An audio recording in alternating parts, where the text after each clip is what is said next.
Good morning, everyone. This is Harshavardhini, Assistant Professor IT from Wheeltech Multitech Engineering College. Now we are going to see a topic on data warehousing. Data warehousing it comes under the advancement of DBMS.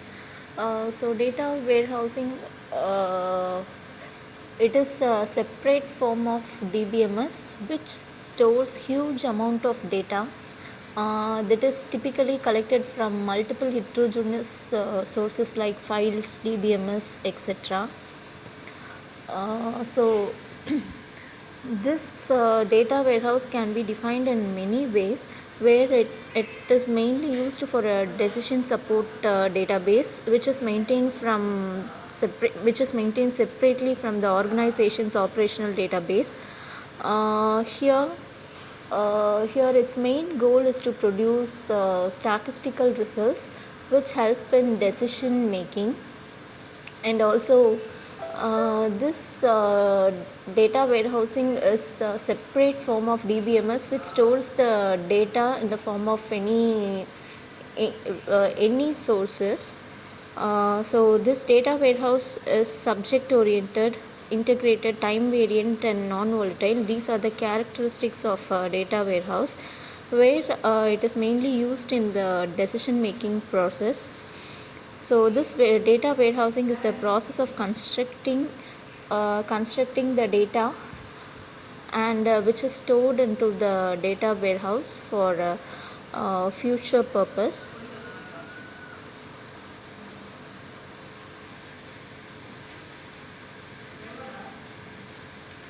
Next one, subject oriented. So this data warehouse, main characteristics of data warehouse is subject oriented, where it is organized around major subjects such as customer, product and sales. This data warehouse focus on modeling and analysis of data for decision makers, not only on operations and also for various transaction processing. And this provides useful making in decision making process. And another important characteristics is integrated. We call them integrated because it is constructed by integrating multiple heterogeneous data sources.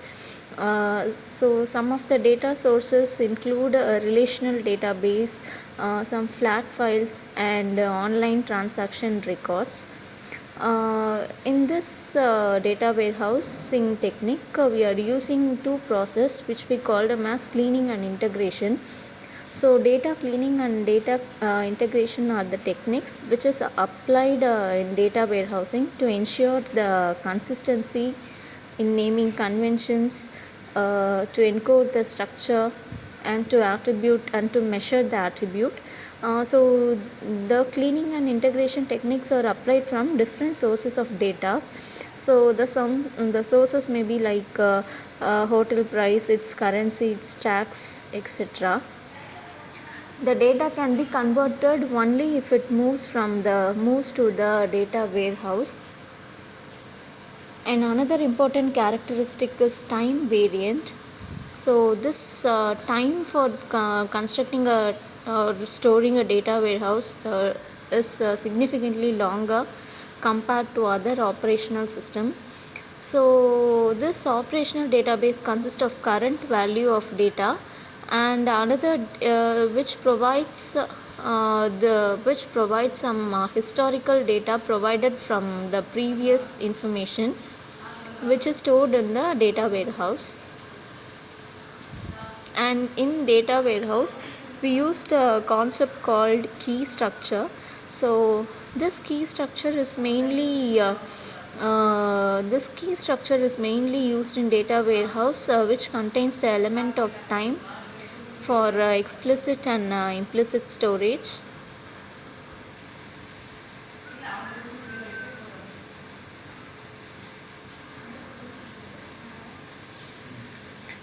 Next one, non-volatile.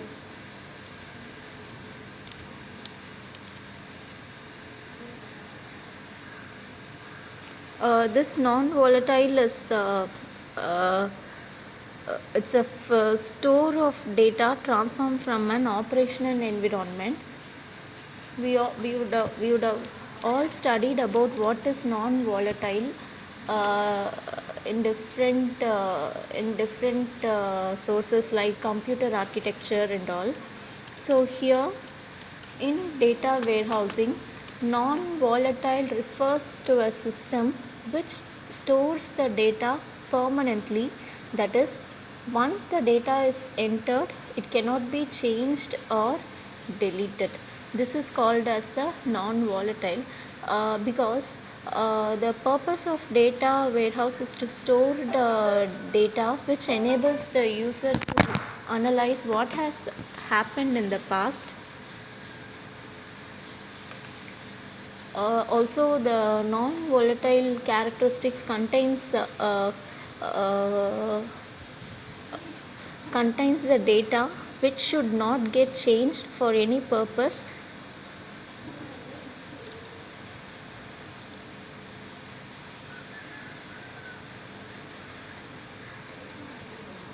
Next, this data warehouse consists of operational update where the data does not occur in the data warehouse environment. Here, it do not require any transaction processing, recovery and concurrency control mechanism. It requires two operations to access the data. One is loading of data and the another one is accessing of data. Next one, data warehouse which versus operational DBMS. So we all know what is operational DBM, what is operational data.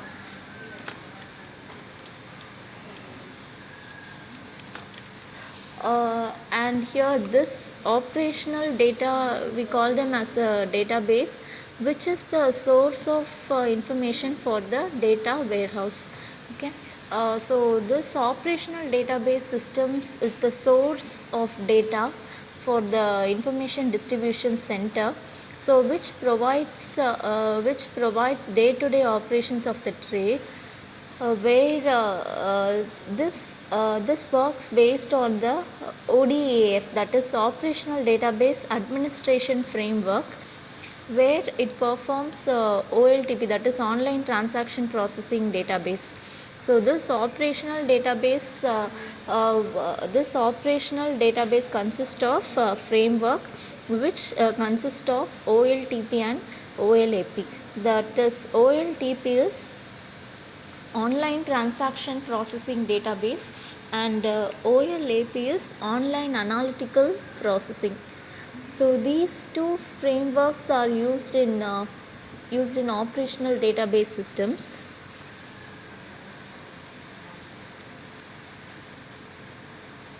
So this operational database system is designed to support day-to-day operations of an organization, which is highly used for transaction processing and used to manage and control the process, which is used to create and deliver the organization's products or service. So here it works based on user and system orientation, that is for customer, and another one is market. The data contents can be current data content, detailed or historical or consolidated. So this feature works on all kinds of data. Next is database design. This database design consists of ER, that is entity relationship, and its applications versus its subjects. Then view, the data can be viewed based on the current or local or integrated type. Then access patterns, you can update or read only the complex data. So this operational database framework, that is this framework consists of working on high volume of data. These frameworks are not concerned with current data, because in data warehousing the frameworks are ordinarily connected with verifiable information, whereas in operational database they are more often than not connected, concerned with current data. They may be of any data. So here it is a plant for real-time example is it is mainly used in commerce managing and in process. So this operational frameworks are generally application oriented, where the data warehouses are subject oriented. So this is the thing which we saw now. One is OLTP and another one is OLAP.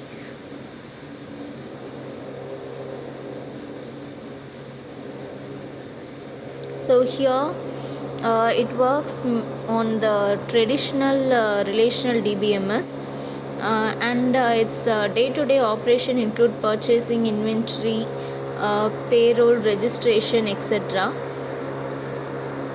And next is OLAP. So this OLAP is mainly used for analytical processing, which is used in data analysis and decision making. So this is the difference between the OLTP versus OLAP. So it is measured based on it is categorized based on users, its functions, its design, data, usage, access, its file size, metric and all. So next one, why separate data warehouse? Why should we need a separate data house? Because high performance is required for all the processing of data. So this DBMS is mainly used for OLTP, whereas the data warehouse is used for OLAP operations. In OLTP we can use the indexing, concurrency control, recovery and its access methods, whereas in OLAP we can perform the complex queries, its view and the consolidation.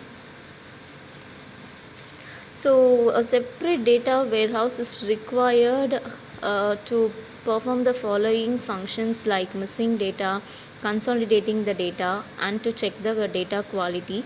So missing data is based on the decision support system. The historical data and the operational databases do not typically maintain. So to upgrade that, we are going for missing data.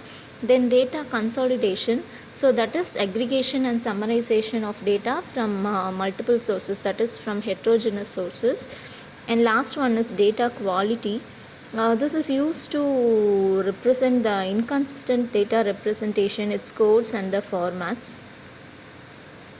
Next one, modeling. So in data warehousing it works based on three models, that is star schema, snowflake schema and fact constellations. This star schema, it is a fact table which is connected to a set of dimensional tables. Then snowflake schema, the snowflake schema is the refinement of star schema, where some dimensional hierarchy is normalized into a set of smaller dimensional tables. So this forms shape similar to the snowflake. And the last is fact constellations, that is multiple fact tables and dimensional tables are gathered, that is therefore it is also called as galaxy schema or fact constellation. Then comes the data warehouse architecture. So this is the architecture which we call them as a multi-tiered data warehouse architecture. So here we can see different sources, that is data source, data storage, OLAP engine and front-end tools. So this is multi-tiered data warehouse architecture.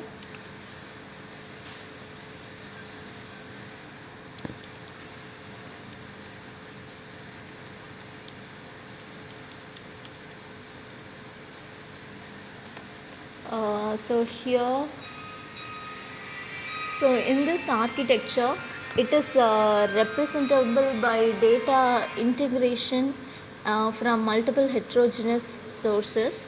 Here it is of three components. One is the bottom tier, second one is the middle tier, and last one is the top tier. So in data source, you will be having the operational database and other sources. Next one, data storage. The data storage is used to perform the ETL, that is extract, transform and load and refresh operations, where the data from data warehouse is stored to data marts. And next is OLAP engine. This OLAP engine is based on OLAP server, which is used to serve and with the help of front-end tools, you can perform the analysis, query, reports and data mining. Here we will be using an important concept called metadata repository.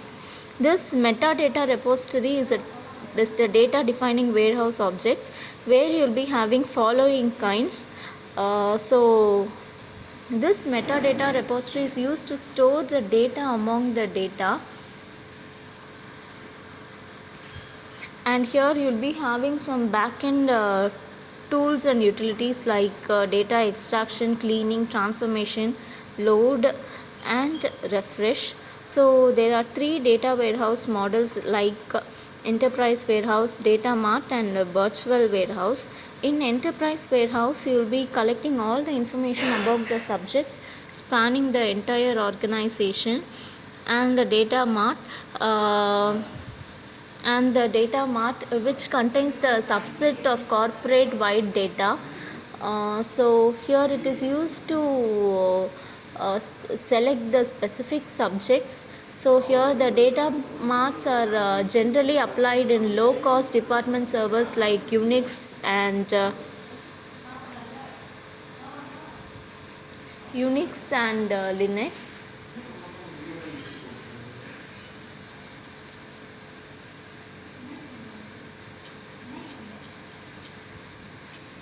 So next one is OLAP server.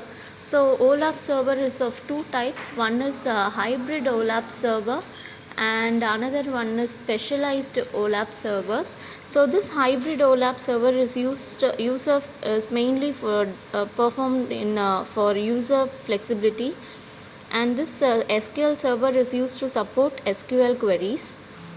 And last one, data warehouse usage. So this data warehouse usage is used in multiple applications like information processing, analytical processing and also on data mining. So thank you.